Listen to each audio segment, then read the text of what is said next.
Public service কমিশনের প্রশ্ন ফাঁস কঠিন বলে দাবি করেছেন সংস্থাটির চেয়ারম্যান। অবশ্য ঘটনা তদন্তে কমিটি গঠন করা হয়েছে। প্রতিষ্ঠানটির ৩ কর্মকর্তা, সাবেক চেয়ারম্যানের গাড়ি চালক এবং তার ছেলেসহ গ্রেপ্তার ১৭ জনের বিরুদ্ধে মামলা করেছে সিআইডি। এদিকে প্রশ্ন ফাঁসে বিক্ষোভ করে চাকরিতে নিয়োগ প্রার্থীরা বলছেন, রেলের উপ সহকারী প্রকৌশলী নিয়োগ পরীক্ষাটি তারা বাতিলের দাবি জানিয়েছেন।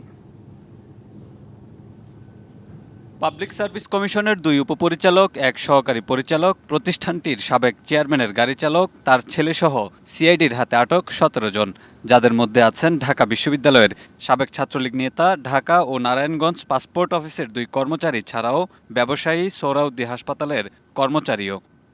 পুলিশের অপরাধ তদন্ত বিভাগ সিআইডি জানায়, তারা প্রশ্ন ফাঁসের সিন্ডিকেট চক্র। মামলা করা হয়েছে পল্টন থানায়। জিজ্ঞাসাবাদের জন্য করা হয়েছে রিমান্ডের আবেদন। সিআইডি একটা এজাহার পাঠাইছে যে প্রশ্নপত্র ফাঁসের বিষয়, ওটা মামলা নিয়েছি।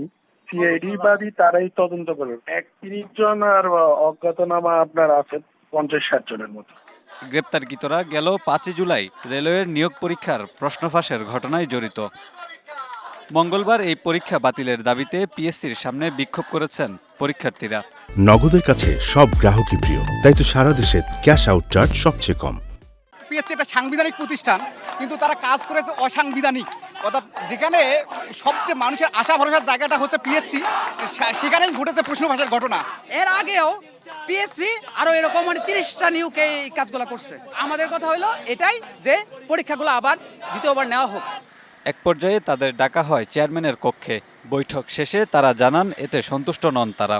শুধু ডেপুটি ডিরেক্টর বা ড্রাইভার বা হেল্পার বা অফিস সহকারী এসব ধরে লাভ হবে না। বড় বড় পোস্টে যারা আছে তাদের কথায়, তাদেরকে যারা ইন্ধন দেয়, যাদের কথায় তারা উঠে আর বসে, তাদেরকে ধরা উচিত। একজন যুগ্ম সচিবের নেতৃত্বে ৩ সদস্যের তদন্ত কমিটি কাজ করছে। প্রশ্ন ফাঁসের সত্যতা মিললে নেওয়া হবে কঠোর ব্যবস্থা। সিলগালা অবস্থায় তারা সেটা পান। পরীক্ষার দিন সকালবেলা 2 জন বিশিষ্ট নাগরিকের উপস্থিতিতে এখানে লটারি অনুষ্ঠিত হয়।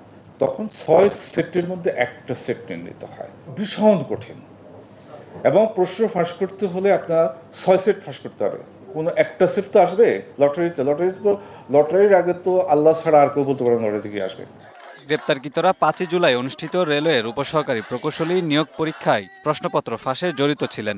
এটি ছাড়াও তারা একাধিক নন ক্যাডার পরীক্ষার প্রশ্নপত্র ফাঁসেও জড়িত থাকার তথ্য পাওয়া গেছে। Kamrul Hasan, DBC news, Dhaka.